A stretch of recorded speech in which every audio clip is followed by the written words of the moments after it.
On August 20th, 2008, a plane operated by Spanish carrier Spanair crashed shortly after taking off from Madrid Barajas Airport, resulting in the deaths of 154 passengers and crew. Initially, the cause of the crash seemed straightforward, but further investigation revealed a series of tragic coincidences and ironies that almost prevented the crash from occurring. This is a complex story about a crash that almost didn't happen. This is the story of Spanair Flight 5022. On the afternoon of August 20th, 2008, Spanair Flight 5022, carrying 166 passengers and 6 crew members, took off from Madrid Barajas Airport in Spain for a 3-hour journey to Gran Canaria Airport in the Canary Islands. Most of the passengers were Spanish, but there were also a number of other nationalities represented, including Germans, French, Turkish, and Italians. The majority of the passengers were tourists seeking a break from the hot Madrid summer. The captain of the flight was Antonio Garcia Luna, a 39-year-old experienced pilot with over 8,000 flying hours, including time as a flight instructor and test captain in the Spanish Air Force. He joined Spanair as a first officer in 1999 and became a captain on the MD-80 in 2006. Although some notes from a training session indicated a need for improvement in his crew resource management skills, subsequent trainers noted an improvement in this area. Captain Garcia Luna was described by those who knew him as disciplined, precise, and meticulous in his job, and as someone who strictly followed procedures. The first officer on the flight was 31-year-old Francisco Javier Mullet, who had only been with Spanair for a year and had 220 total flying hours at the time of the accident, most of which were on the MD-80. He was described by pilots who had flown with him as serious, disciplined, and polite, and as someone who made an effort to collaborate. Tragically, the flight crashed shortly after takeoff, killing 154 passengers and crew on board. The pilots of the ill-fated Spanair Flight 5022 were known to be enthusiastic and happy to have the opportunity to fly.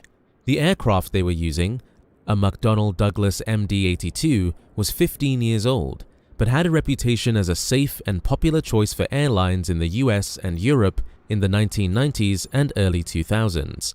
Tragically, the accident almost didn't happen. At around 1:30 p.m., the pilots contacted the tower controller to report that they were ready for takeoff on runway 36 left.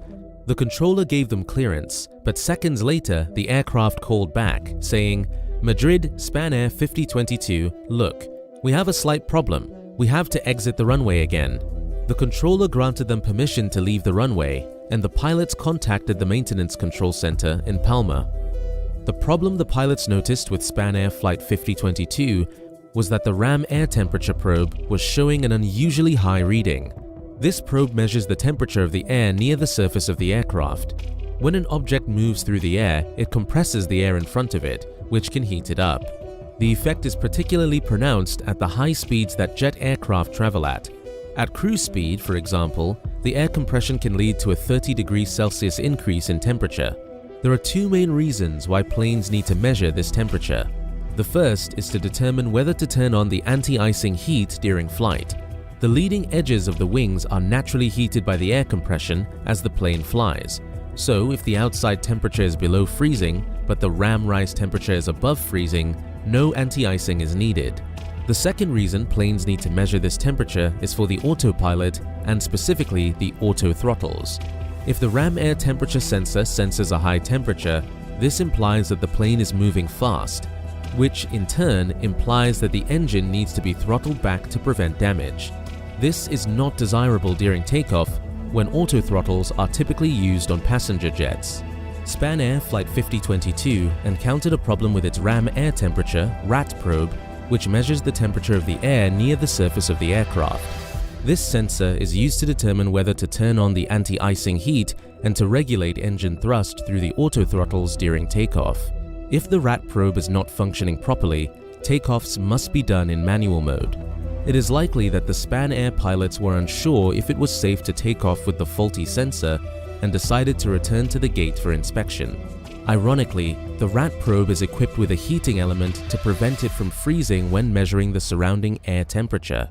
If this heating element is turned on while the plane is on the ground, it can produce falsely high temperature readings.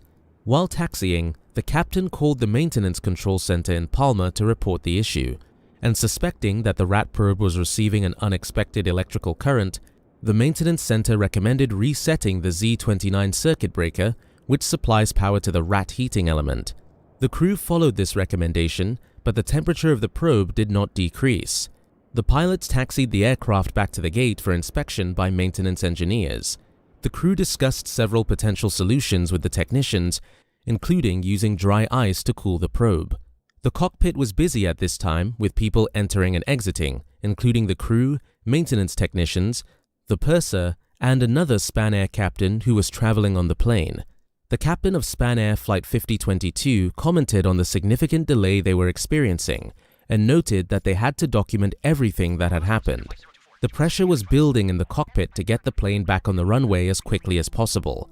In addition, the temperature inside the aircraft was rising due to the high outdoor temperature and the aircraft's inability to cool the cabin effectively. Passengers and crew were becoming anxious and eager to depart.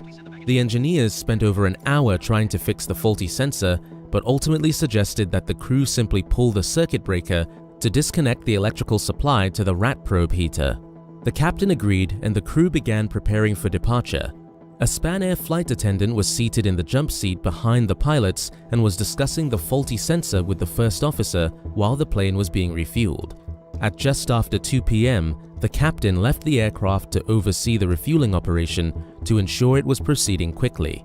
Because the plane had returned to the gate and shut off its engines, the pilots had to start again as if it were a new flight.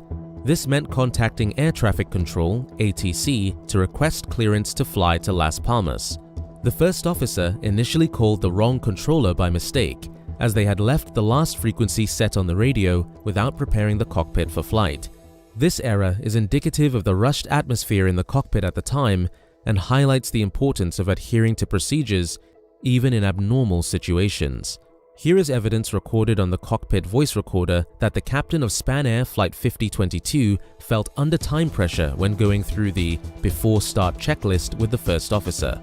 As the first officer read through the items on the checklist, the captain anticipated and provided his responses before the first officer reached the respective items.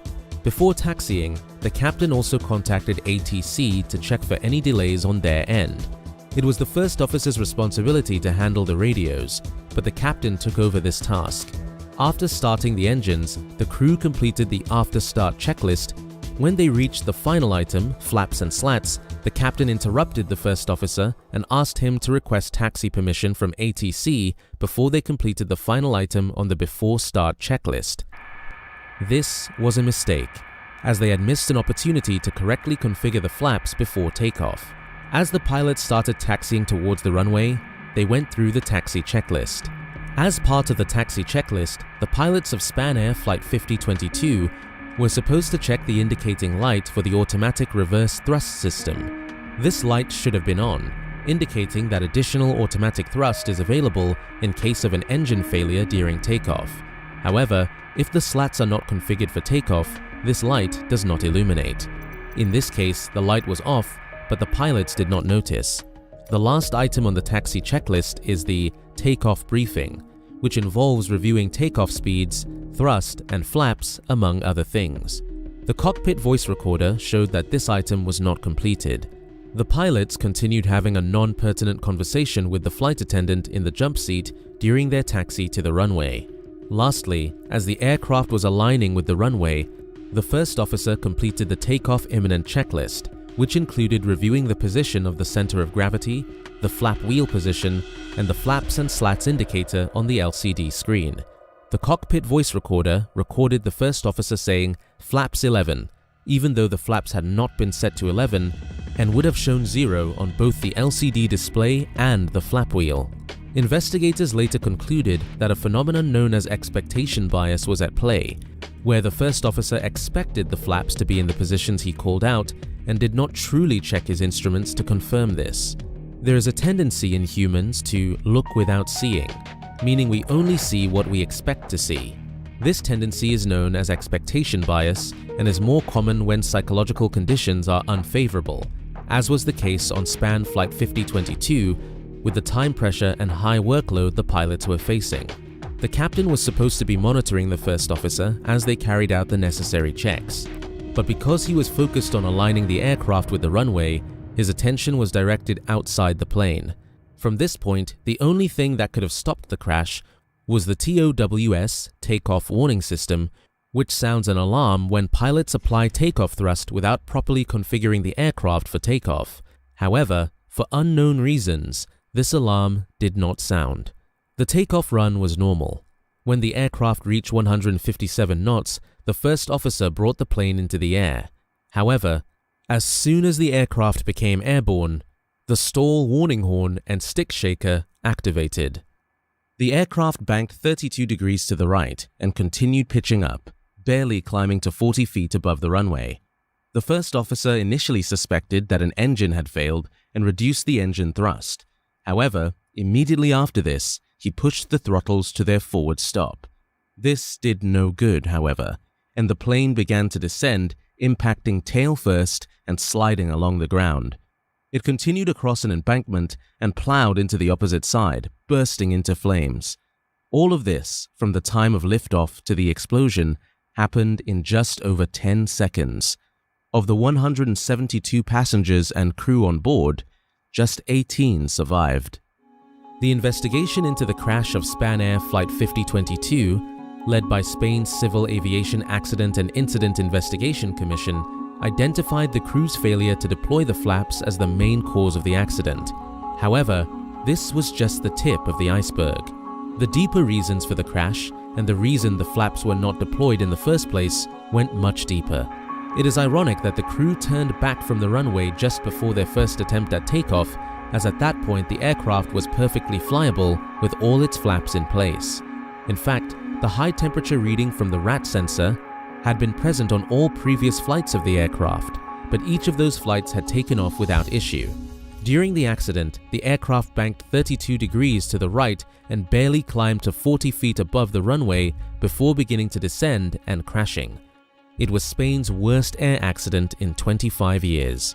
The accident investigation team concluded that the Spanair crash was caused by the failure of the crew to deploy the flaps for takeoff due to their rushed and sloppy approach to the flight.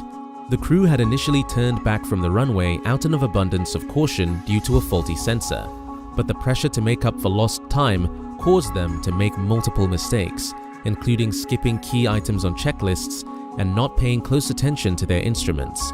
The failure of the Takeoff Warning System, TOWS, may also have played a role in the crash, but the investigation was unable to determine the cause of the TOWS failure. A similar incident on another Spanair flight almost a year later revealed that the TOWS was not functioning on that plane as well. The investigation found that the high workload and time pressure faced by the crew, as well as their reliance on expectation bias, contributed to the tragic outcome of the flight. The problem that the crew of Spanair Flight 5022 had noticed was that the ram air temperature probe was showing an abnormal reading. This probe measures the temperature of the air near the surface of the aircraft and is used for two main purposes. The first is to determine if the anti-icing heat should be turned on during flight. The second is to inform the autothrottles, which are used during takeoff on passenger jets, of the plane's speed. If the RAT sensor senses a high temperature, this implies that the plane is moving fast, which can damage the engine if the engine power is not reduced. When the crew noticed this abnormality, they returned to the gate to have the system inspected. Despite the efforts of the maintenance technicians, they were unable to fix the faulty sensor. As a result, the captain decided to pull the circuit breaker to disconnect the electrical supply to the RAT probe heater. The crew then made preparations for departure, but during this time there was a significant delay and a high level of activity in the cockpit. The pressure to get the plane back on the runway as quickly as possible, combined with the heat inside the aircraft and the increasing impatience of the passengers and crew, led the pilots to rush through the checklists and skip important items. This ultimately led to the failure to set the flaps for takeoff, causing the crash of the plane shortly after takeoff. The investigation into the incident made a number of recommendations to prevent similar tragedies in the future, including changes to crew resource management and aircraft